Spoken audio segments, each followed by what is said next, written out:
वो मजदूर की हालत भी जानते हैं।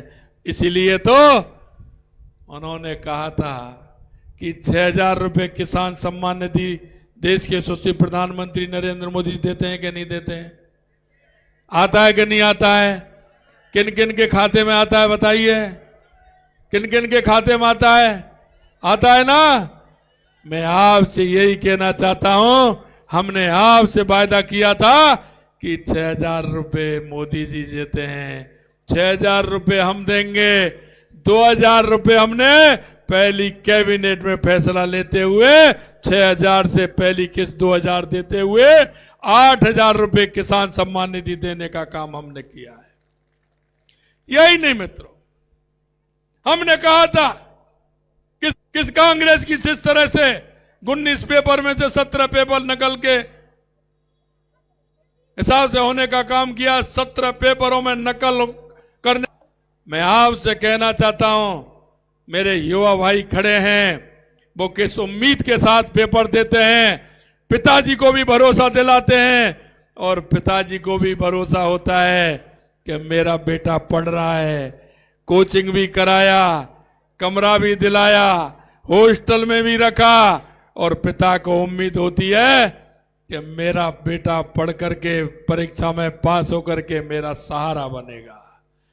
बेटा भी पिताजी को विश्वास दिलाता है कि मेरे पिताजी मेरे लिए कहां कहां से पैसा लेकर के आ रहे हैं, मेरे को पढ़ाने का काम कर रहे हैं। लेकिन जब जिस दिन रिजल्ट आता है, उस पुत्र का भी सपना टूट जाता है और पिताजी की भी आस टूट जाती है। अगर ये किसी ने काम किया तो कांग्रेस की सरकार ने ये पाप किया। कांग्रेस की सरकार ने, हमने आपके बीच में वादा किया था कि हम एसआईटी गठित करेंगे और ऐसे किसी व्यक्ति को हम छोड़ेंगे नहीं जिन्होंने युवाओं के साथ कुठाराघात करने का काम किया है। मित्रों, मैं आपसे कहना चाहता हूं, हमारी एसआईटी गठित की और 85 लोगों को गिरफ्तार करने का काम हमारी एसआईटी ने किया है। यह मैं आपको बताना चाहता हूं। अभी तो ये वो लोग हैं, ये तो वो लोग हैं जिन्होंने पेपर खरीदा था, ये लोग वो हैं जिन्होंने पेपर करके पास हुए थे। लेकिन सही कह रहे हैं, अभी वो लोग बाकी हैं, अभी वो बाकी हैं जिन्होंने योजना बनाई थी और पेपर की नकल करवाने का सौदा। भाई और बहनों, मैं आपको विश्वास दिलाना चाहता हूं, कितना भी बड़ा व्यक्ति हो, किसी कीमत पर नहीं बख्शा जाएगा। यह मैं आपसे कहना चाहता हूं। हमें पता है कि हमारा युवा किस तरह से पढ़ता है और हमारा किसान किस तरह से उसे पढ़ाने का काम करता है। मित्रों, मैं कहना चाहता हूं, राजस्थान हमारा शांति का प्रदेश है, शक्ति और भक्ति का प्रदेश है। लेकिन देखते थे गैंगवार आते थे, क्योंकि उधर हरियाणा में भाजपा की सरकार, उत्तर प्रदेश में भाजपा, ऐसे गैंगवारों की पार नहीं पड़ती थी। वो राजस्थान में आते थे, भूमाफिया, खनन माफिया, गैंगवार करने वाले कहीं किसी व्यापारी को गोली से धमका के चले जाते थे, कहीं कहीं गोली चला करके वो चले जाते थे। हमने कहा यह शांति की धरती है, अशांति किसी को नहीं करने दी जाएगी। और हमने एंटी गैंगस्टर फोर्स बनाने का काम किया। हमने कहा अब आ जाइए, अगर कोई भी राजस्थान के अंदर आएगा तो ये सोच ले कि वो वापस जाएगा नहीं, वापस नहीं जाएगा। हमने आपसे वादा किया कि गैंगस्टर राजस्थान में नहीं चलेगा, जेलों से सिंडिकेट नहीं चलेगा। और आपके सामने है, अगर किसी ने हिम्मत की तो राजस्थान से वापस नहीं जाएगा। यह मैं आपको विश्वास दिलाना चाहता हूं।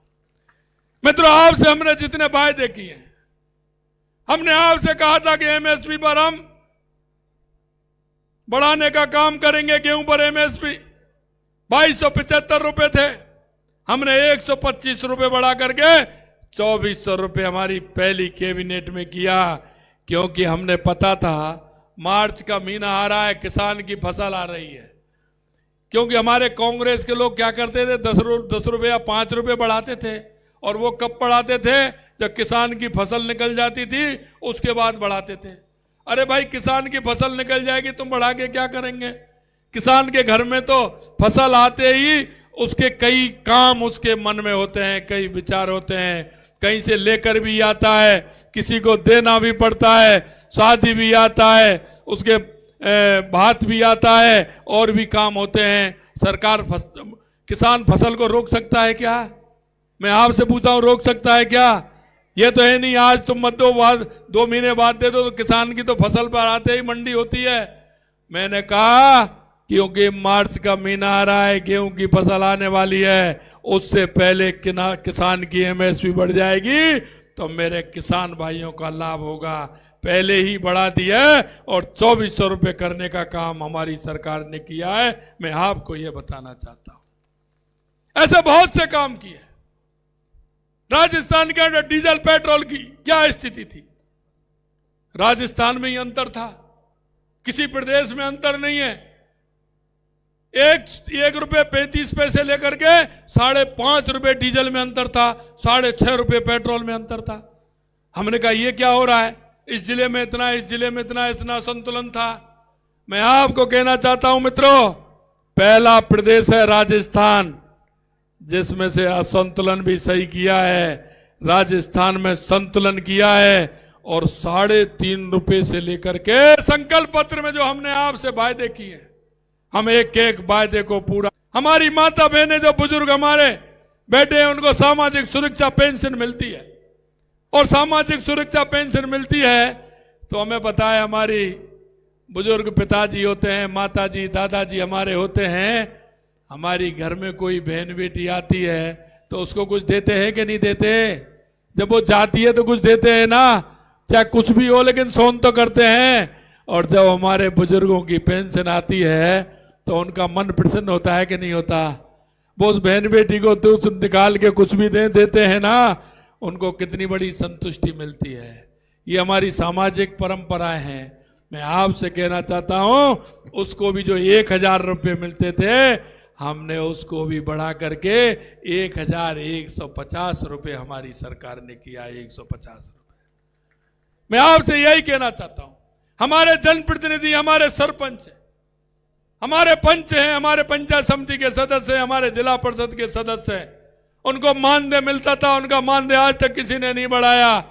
हमने 15% बढ़ा करके उनका मानदेय बढ़ाने का भी काम किया है, क्योंकि दिन रात वो गांव के विकास के लिए घूमते हैं, काम करते हैं। मित्रों, मैं आपसे यही निवेदन करना चाहता हूं, हमने जो कहा है वो किया है, और आगे भी हम आपको विश्वास दिलाना चाहते हैं। जो हमने एक एक वायदा, हमने अब 90 दिन हमको मिले थे, 3 महीने हमें काम करने के लिए मिले थे। 90 दिन के बाद आचार संहिता लग गई थी, लेकिन उसके बीच में भी जो हमने आपसे वायदा किए हैं, 45% वायदों को पूरा करने का हमारी सरकार ने काम किया है।